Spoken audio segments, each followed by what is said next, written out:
So we saw the definition of the AdaBoost algorithm, but it might seem a little mysterious. So in order to decrease the mystery at least, we're going to look at some very simple example, a toy example of how AdaBoost works. And that hopefully will give you some idea, some intuition about how does this algorithm work. So what we have here is, in this toy example, is basically points in a two-dimensional square. Some of the points are negative and some of the points are positive. And we're looking for a rule that will distinguish between the positive and negative.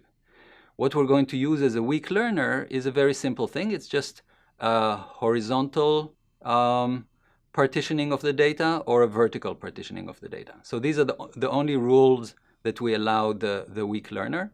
And as long as it can find a rule like that that has some advantage, the boosting process can proceed. So here is the first round.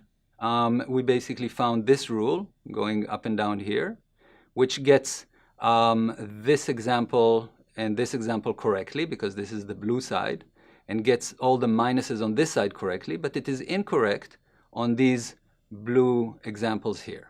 So what will happen is that we're going to increase the weight of these blue examples and decrease the weight of all of the other examples. And if we check what is the error of this rule now on this weighted sample, it is exactly a half, or the correlation is 0. So now we have a new distribution. We give it again to the weak learner. And what does it find? It finds this rule. Okay, so this rule is saying that to the right of this line, it's minus, and to the left of this line, it's plus. Okay, so after we update with that one, we get that these examples here, these minuses, they have large weight. These examples here have medium weight. And these examples that were correct in both iterations, they get a very small weight, okay, because they were correct twice. Okay, so now we call it a third time, and now we have this split, and we have some advantage, and we again got these examples, these three examples to be correct because they had so much weight, so they basically made this split the good split. And now that we have these three rules, we're going to combine them with the weights that we calculated for them along the way. So this is 0.42 times the first, plus 0.65 times the second, plus 0.92 times the third.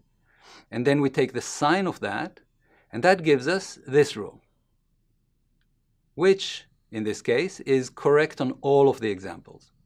So you see, even though we're taking some kind of simple linear sum, the fact that we're at the end thresholding makes it much, much more complex than what you could do with just a linear sum, a linear combination of these rules. Okay, so that's basically the result of boosting that we get through the boosting process.